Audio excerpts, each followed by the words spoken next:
Hi!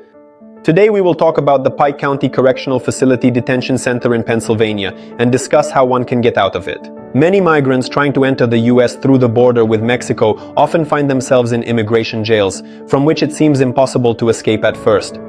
However, sometimes release is possible within 3 weeks, along with obtaining refugee status and residency in the US within a few months. You will learn the basic facts about the detention center and how it operates, how to achieve release, and what steps are needed for that. I will also share the documents which you will be able to download to help secure the release of your loved ones. This center is located in Pennsylvania in Pike County and is primarily designed for men. The center has a capacity of about 900. The living conditions are rated as moderate. The facilities are fairly clean. The food is average, but access to medical care is limited. The center is managed by the local authorities of Pike County.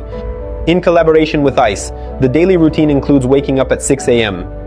Breakfast is at 6:30, lunch at 12, outdoor time until 1 p.m., dinner at 6 p.m., and lights out at 10. Phone calls are allowed up to 2 calls a day, each lasting up to 10 minutes. Visits are possible once a week.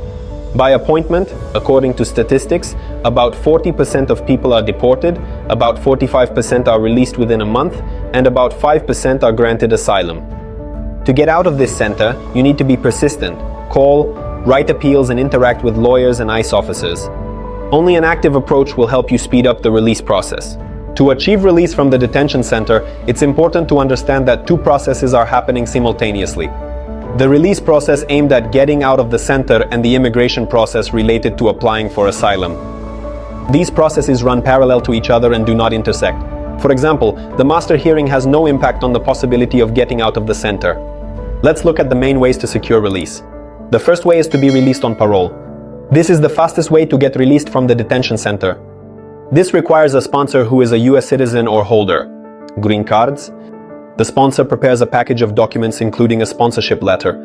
In the letter, the sponsor guarantees to provide housing, assistance with legal processes, financial and emotional support, as well as oversight, to ensure that the detainee attends all immigration hearings. Proof of address, such as a utility bill or bank statements. Proof of financial stability, such as the tax return for the last year. On your screen is a letter from the sponsor, guaranteeing responsibility for the detainee. In the document, the sponsor states that they take on the responsibilities of providing housing, support, and ensuring compliance with all legal procedures. Also, along with this letter, a cover letter from a human rights organization is submitted requesting release on parole, including with an electronic bracelet, or in cases where release on bail is not possible. The cover letter includes the detainee's medical information, details of the sponsorship, and guarantees that the detainee does not pose a threat to society.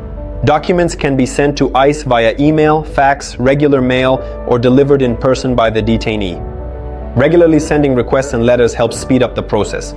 The second way is to be released on bail. To be released on bail, it's necessary to initiate a bail hearing. Only the immigration judge makes the decision about the possibility of release on bail and sets the amount. On your screens is an example of a request for a hearing for release on bail. Such requests include evidence of the sponsor's presence, who will provide housing, support, and oversight. Letters of support from family, friends, and the sponsor. Proof of the sponsor's financial stability and their willingness to cover all necessary expenses. If none of the waivers work, the full immigration process begins, which includes filing Form I-589. For asylum, this process can end with either the granting of asylum or deportation. Friends, you can download the document templates in the description of the video, and you can also write to us for additional consultation. If you want to succeed, it's important not just to prepare the documents, but also to maintain regular contact with ICE officers. We can help you with that. We will not only prepare individual letters, but we will also start the process of regular interaction with ICE and the decision makers regarding release, both by phone and email. We will accompany the detainee, coordinate actions, and provide full support until the moment of release or a final decision is made. Even if the process continues at the detention center, we will keep monitoring the situation. To get started, submit an application on our website using the link in the description, or message us on WhatsApp